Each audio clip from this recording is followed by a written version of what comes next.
Gobernabilidad albertista, bueno, transición también complicada por la crisis. Solo por la crisis o las internas dentro del Frente de Todos pueden aún complicar más esta situación. Estamos con Daniel Arroyo, diputado nacional. Daniel, muchísimas gracias por estar aquí. Un gran gusto. Bueno, y uno de los nombres que se mencionan como probable ministro de Desarrollo Social, aunque no hay todavía nombres confirmados del gabinete del presidente electo y la vicepresidenta electa.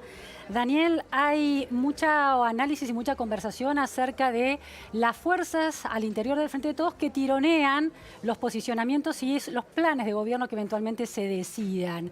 La oposición, por ejemplo, Juntos por el Cambio, Cambiemos, ¿puede ser un mejor aliado para Alberto Fernández en caso de decidir un camino que algunas fuerzas dentro del Frente de Todos no estén tan de acuerdo? Yo no veo tensión posible, de verdad, dentro del Frente de Todos por varias razones. Primero, porque somos todos muy conscientes que la situación está muy agarrada con alfileres. La macroeconomía está menos que agarrada con alfileres en términos de tipo de cambio, de deuda, de Banco Central, del ELIX, y la vida cotidiana está desesperante para mucha gente. No veo que haya tensiones posibles, no veo espacio para una transición conflictiva, tensa. Creo que estuvo bien el presidente Macri en convocarlo a Alberto, que se inicia el proceso de transición. No, yo no veo nubarrones de ahí, veo una dificultad, vamos a tener que encarar políticas en serio, vamos a tener que parar la caída, pero no veo ni tensiones internas dentro del Frente de Todos, ni una gobernabilidad tensa con la actual administración de Macri. Ahora, Daniel, en el escenario de aceptación del triunfo el domingo, después de los resultados electorales, la información dice que hubo una decisión de la vicepresidenta electa de que el escenario, de que la decisión fue de Cristina Fernández de Kirchner en relación a quienes estaban arriba del escenario y que la decisión fue que estuvieran las personas, los dirigentes de la provincia de Buenos Aires que de alguna manera habían garantizado el triunfo nacional. De hecho, no se vio otro tipo de dirigencia. ¿Eso no es un síntoma de una interna que ya comienza? Cuando ganamos las PASO y ahora en la general, los que estuvieron detrás son los diputados electos de la provincia de Buenos Aires. Fue la misma lógica. Yo no veo, sinceramente no veo tensiones ni veo interno, lo digo de verdad. Cuando ganamos la PASO, que fue por una diferencia muy grande, también estaba Alberto Fernández, estaba Kicillof, Magario y los diputados que habían sido electos recientemente, que es la misma foto que se dio esta vez. No, sinceramente, yo no veo tensiones. A mí me parece que el nivel de crisis es un gran ordenador para todos. Veo que el gobierno, que reaccionó muy mal el 12 de agosto después de perder la PASO y que complicó mucho la situación en términos de tipo de cambio, reaccionó bien esta vez. Y se creo anticipó de alguna manera. No, y es lógico, no hay espacio por una transición caótica, no hay espacio para internas, no hay espacio para hacer macanas. En Argentina las cosas están mal, pero mal de verdad, y hay espacio para colaborar todos. Y creo que vamos camino a eso, y a hacer políticas que paren la caída primero y después reconstruyan, pero primero hay que parar la caída en Argentina. Hoy estuvo el presidente electo Alberto Fernández en Tucumán en la Asunción de Mansur. Se veía en la tribuna, en la audiencia, a Ginés González García, a quien mencionó explícitamente, y a otros nombres vinculados con un peronismo de otra época. Escuchamos algunos de los tramos de ese discurso y las menciones que hizo. Por ejemplo, a Raúl Alfonsín. La Argentina no es un país que tiene una Argentina central y una Argentina periférica. La Argentina es una toda. Y allí viven argentinos. No hay argentinos de primera y argentinos de segunda. Hay simplemente argentinos. Y la ética de la responsabilidad social de la que tanto nos habló Alfonsín nos exige, nos impone el deber moral de hacer que aquellos que hoy están en peor situación sean los primeros que atendamos. En otro tramo de ese discurso, Alberto Fernández mencionó a los gobernadores. Lo escuchamos también. Vamos a pararnos, vamos a hacer la Argentina federal que todavía no se construyó. Y vamos a permitir, como siempre dije, que aquel que nazca en el pueblo más norteño, tal vez en Formosa o en Jujuy, pueda encontrar en el lugar donde nació un lugar donde crecer, alimentarse, estudiar, desarrollarse, encontrar un trabajo, construir su familia, disfrutar de sus afectos y que en el mismo lugar donde nació un día pueda morir feliz después de haber vivido feliz en ese lugar. Vamos a hacer esa Argentina. Está en nosotros hacerla. Tienen mi compromiso. Empezamos una Argentina que va a ser gobernada por un presidente y 24 gobernadores. Y vamos a hacer la Argentina federal. No va a ser un discurso, va a ser una realidad. Ese discurso, Daniel, fue interesante por las omisiones y las menciones. Bueno, las menciones las hemos visto. También habló de aquel coronel que repuso derechos y amplió derechos. Se refería a Juan Domingo Perón, derechos laborales. Y una sola mención a Cristina Kirchner cuando dice no va a ser el éxito de un presidente, no lo va a hacer Alberto y Cristina, lo vamos a hacer todos. Lo llamativo es que no mencionó profusamente al kirchnerismo y al legado de Néstor Kirchner. Esto es...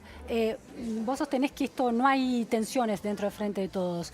Esto es, insisto, un síntoma de que es necesario subrayar la coalición que Alberto Fernández le da legitimidad dentro del Frente de Todos, o es un talento de Alberto Fernández que entiende que tiene que dialogar con todos los rayos de esta rueda en la que se ha convertido el Frente de Todos. Y ahora toca dialogar con este sector del peronismo, mientras en el escenario la expresidenta puso al kirchnerismo el domingo. Todos comprendimos hace tiempo, y Alberto es una persona de diálogo, que teníamos que construir la unidad. Yo fui electo diputado el 10 de diciembre, empecé como diputado el 10 de diciembre del 2017. 4 días después, el 14 de diciembre, se intentó hacer la reforma previsional, que hubo conflicto en las calles y no hubo sesión, nosotros no dimos quórum. 4 días después, efectivamente sucedió y se aprobó la reforma previsional, yo voté en contra.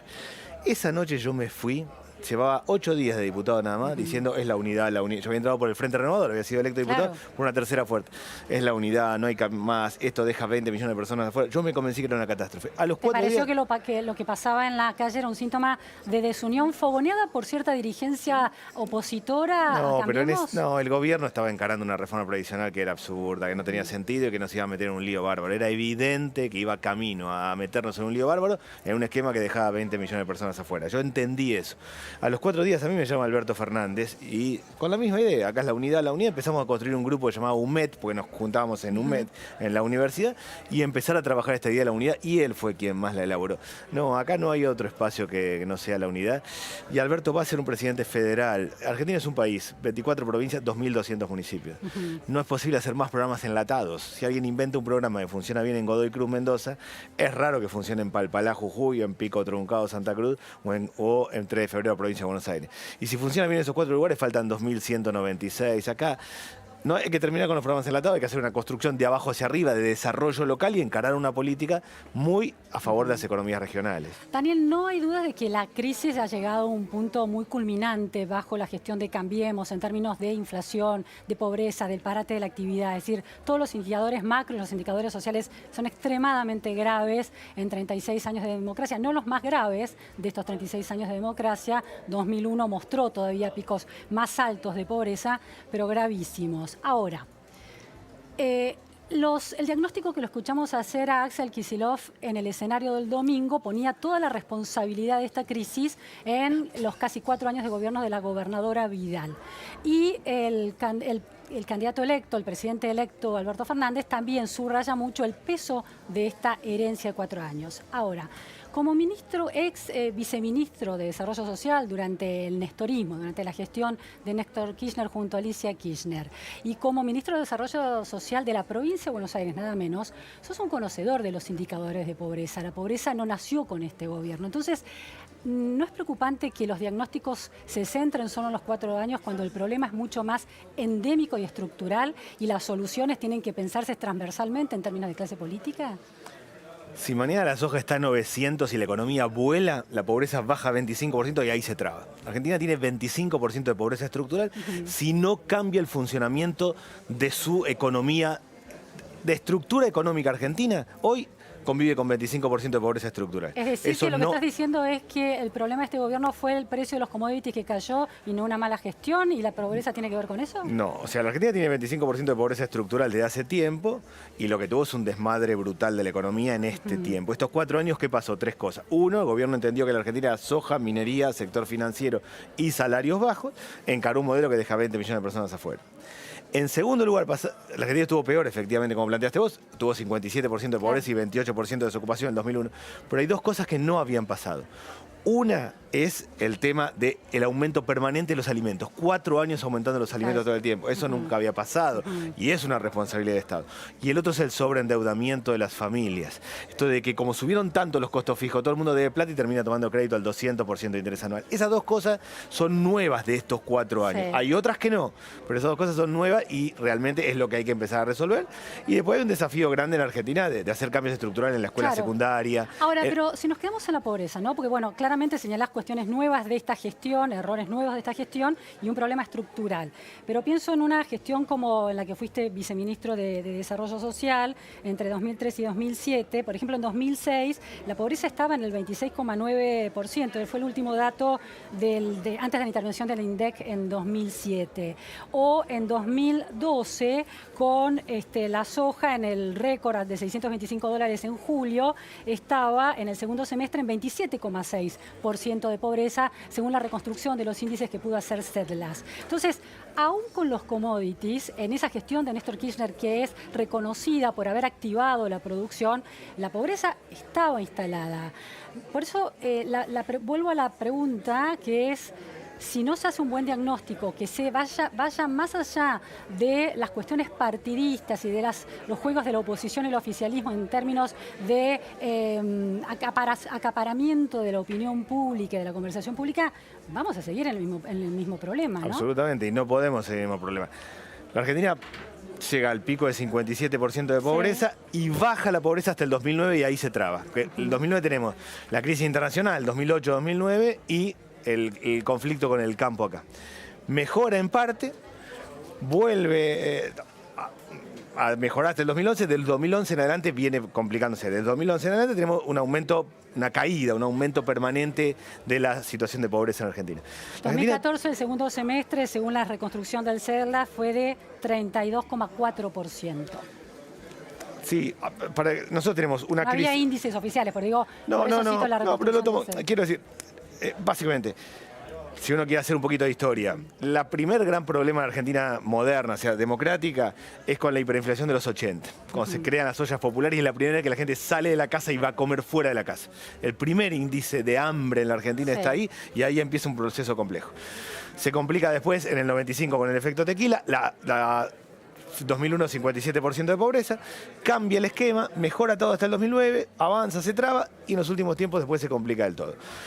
La mejora no es que mejora al 1%, la mejora es cierto, cae significativamente, en mayo de 2012 era del 52%, en 2006 es del 26,9% en ese índice que te decía, en 2007 es del 37,6% en el segundo semestre y en 2011 en el segundo semestre es del 27,4%, ¿no?